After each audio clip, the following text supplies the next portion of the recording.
Oh yeah, I had it, but I'm not finding it in here, so maybe it came off my phone. Now at the foot of La Vita, we have the Artist River Theater. To my left, you'll see seats that hold up to 800 people. To my right, we have a stage. This stage does provide entertainment year-round, weather permitting. Above the stage, we have 5 bronze bells. These represent the 5 missions in San Antonio. And in the center big bell, we have Robert H. Hagman carved in it, which is our concept architect of the Riverwalk. He is the one that put all of this together for us.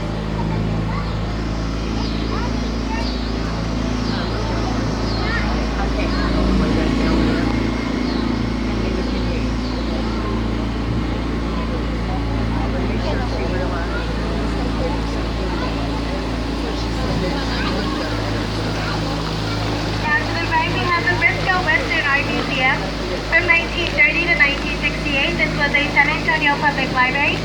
Now it houses Western artifacts like Pancho Villa's last known saddle, Santa Anna's sword. As everything else a normal museum will have, paintings, sculptures, it's just Western themed. It is also free on Tuesdays from 4 to 9 in case anybody has a chance to check them out.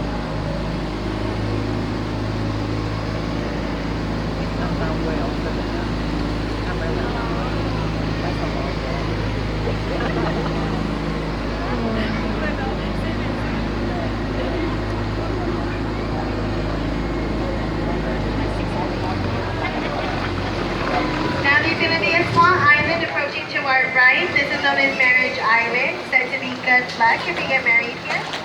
The table sculpture that you see there is Father Massenet's table. It was placed at a commemorative service that Father Damien Massenet held along the river on July 13th, 1691.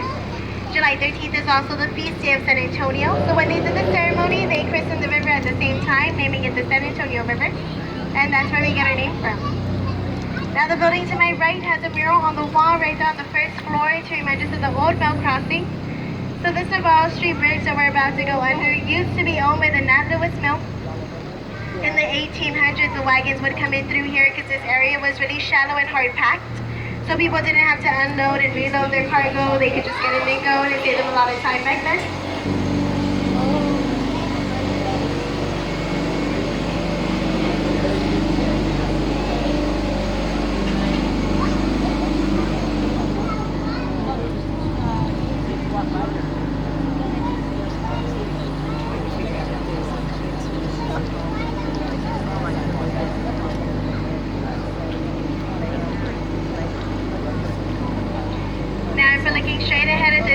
Building with the green roof. This is our Bexar County Courthouse. It opened up back in 1896. It is now one of the oldest continually operating courthouses that we have here.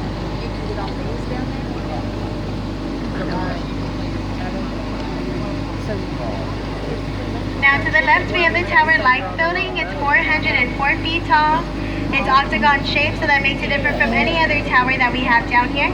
It also has neo-Gothic style architecture, so way up high you're going to see the gargoyles coming out from the corners of the building. Way down low you're going to see the grotesque, which is just a fancy word for the really scary faces that you see at the bottom of the columns right down the second floor. This building was placed here back in 1929. Now to the right we have the Homewood Suites Hotel. From 1919 to 63, this was a San Antonio drug company. So this is a really good use of recycling buildings. We didn't knock it down, we just turned it into a hotel. We do have a San Antonio Conservation Society that helps us protect all of our historically built buildings.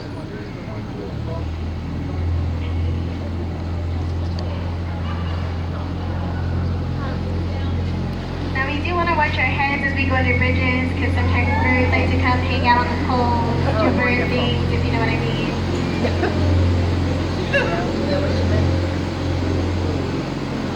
Now this green building to my right is the International Center. It started off as a public library. Now it houses businesses from the United States, Mexico, Canada, and the Visitors Bureau. At the basement of this building, we have one of our 2 working marinas in the park. So this is where we come and park some of our boats. Oh my goodness. Now what we're approaching is flag gate number 4. This is a crest gate. The green light that looks like a normal traffic light is signifying that the gate is all the way down under us and it is safe for us to pass over.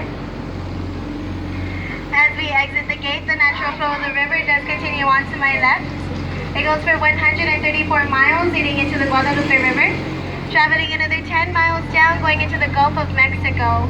We also have our second marina down that way, and floodgate number 5. Floodgate 5 does contain about a 30-foot drop, so that's why we're not turning that way. We're going to stay on the safe side.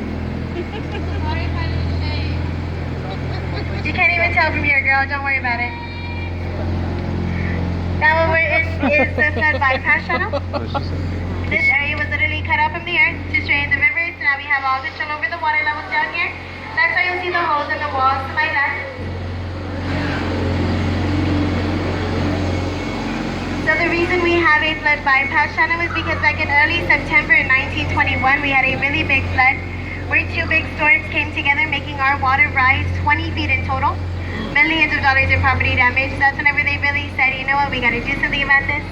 So we built this area of the river here. That's whenever the floodgates really came in. Now to the right is basically a sidewalk. This pathway is 611 feet long. It connects gates 3 and 4, so now we can also walk alongside the river. It was a gift to the city of San Antonio from the Dream Plaza Hotel, which is also to my right.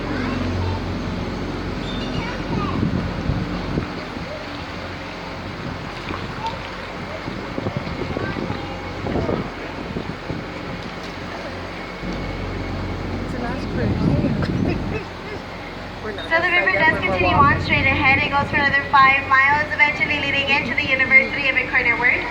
All of the water here is fed from our Everett aquifer. Now if anybody wants to go down that way in the river but doesn't want to walk, we do have a taxi service. They operate from 9 to 9. You can tell us their boats are different from our tour boats by the flags that hang out from the back. They're checkered. They also have a Rio taxi sign that hangs out the front. They'll take you anywhere you want to go, as close as they can get you river level. So anytime you see the flags and you want to stop them, just go ahead and wave them down. They'll pull over on the side of the river that you're on, give you your tickets right on board. It also helps if you use your voice, because if you just wave, they might just wave back and keep on going, think you're being friendly. So now when we're going to go under is floodgate number 3. This is a chain-driven gate. Takes about 15 to 20 minutes to come all the way down. Again, we have gates 3, 4, and 5 all working together to control the flow of the river, make sure that nothing will flood inside of here.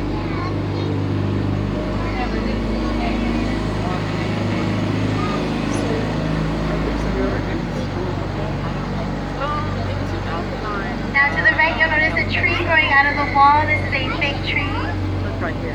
Right here. Oh, wow. Growing right out of the Now to the left is what it started off as a San Antonio City Public Service Center. It did open up back in 1921, which is the same year as the flood that I was telling you guys about. Just to give you guys an idea of how deep the water was, it did go all the way up to the chandeliers that you're going to see through the windows. Now they were able to save this building, made it into the Drury Inn and Suites Hotel that it is today. So thank goodness for those floodgates, no more high water, don't have to worry about floods down here.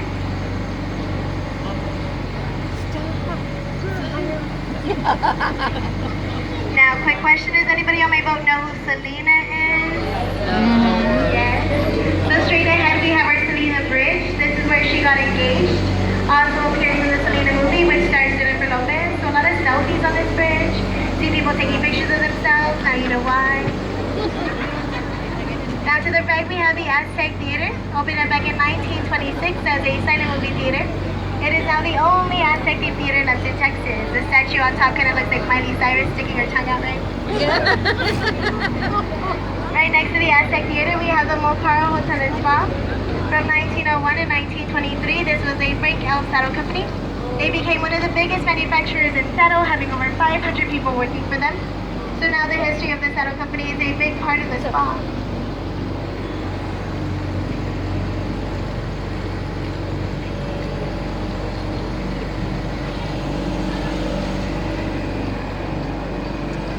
Now to the left, this wedding started off as St. Mary's School for Boys back in 1853. It evolved into St. Mary's Law School. The law school overpopulated, moved west of San Antonio. 2 graduates from the law school came back, bought this building, made it into the Ave La Mansion as a hotel. This is our mansion on the river.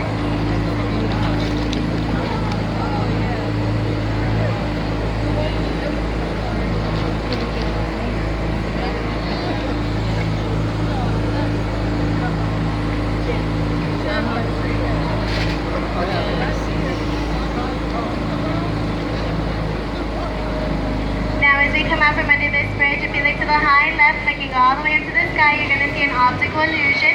It's going to appear to be a freestanding wall. So looking all the way up to the sky to the left.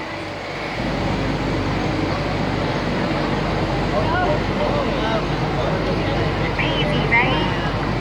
So this is the next hospital. It opened up back in 1930. When it opened, it was the first full-service hospital in San Antonio, meaning they did all types of surgeries. It was also the first fully central air-conditioned hospital in the nation. So in 1930, if you were sick, you really want to be at this hospital, the only one with AC. Today it is still the next hospital, but the bottom floor is a restaurant, making it now the only hospital with a bar in the basement.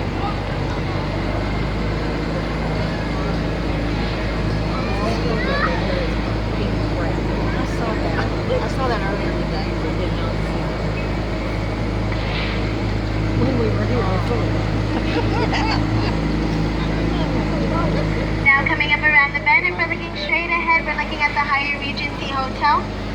The Hyatt was placed here back in 1981, but before they could do any construction on it, they did do some shadow testing. They wanted to make sure that the sun would still set on the Alamo right behind it. They didn't want to block that sunset.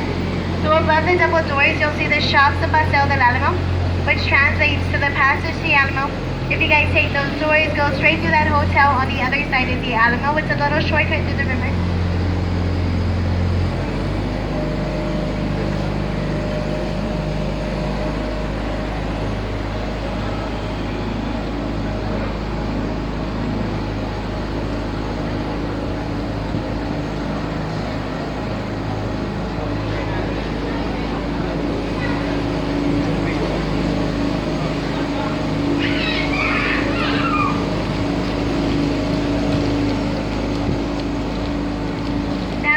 We have the Casino Club building. It opened up back in 1927 as a privately owned club for the Germans.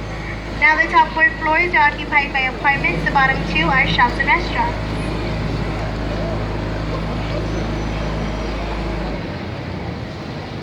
Now the area that we're entering is referred to as River Square. It offers a lot of riverside dining as well as indoor dining.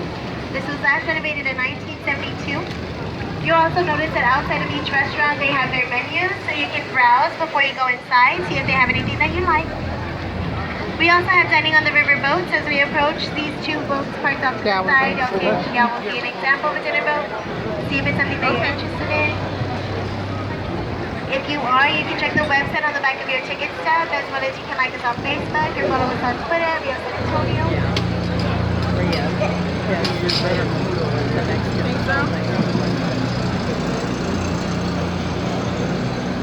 Now at the end of River Square to the right we have the Clifford building. You'll see the balcony coming out as well as the statue in front. This is for Robert Hugman, again our concept architect of the Riverwalk. He was the one that came up with the idea of all of the footbridges and having businesses along the river. So what he did was he moved his own business right here, basically as his own guinea pig, his own invention. He wanted to prove to everybody that it was safe to have other businesses along the river, that nothing was ever going to flood down here. Because remember, everybody was so scared of the flood that we had back in 1921. So it took them 5 years, but finally Casario showed up in 1946. When it opened, it was in charge of all of the activities that we held along the river, including our boat rides. Now it's just the oldest restaurant we have at river level today, still open and things like that.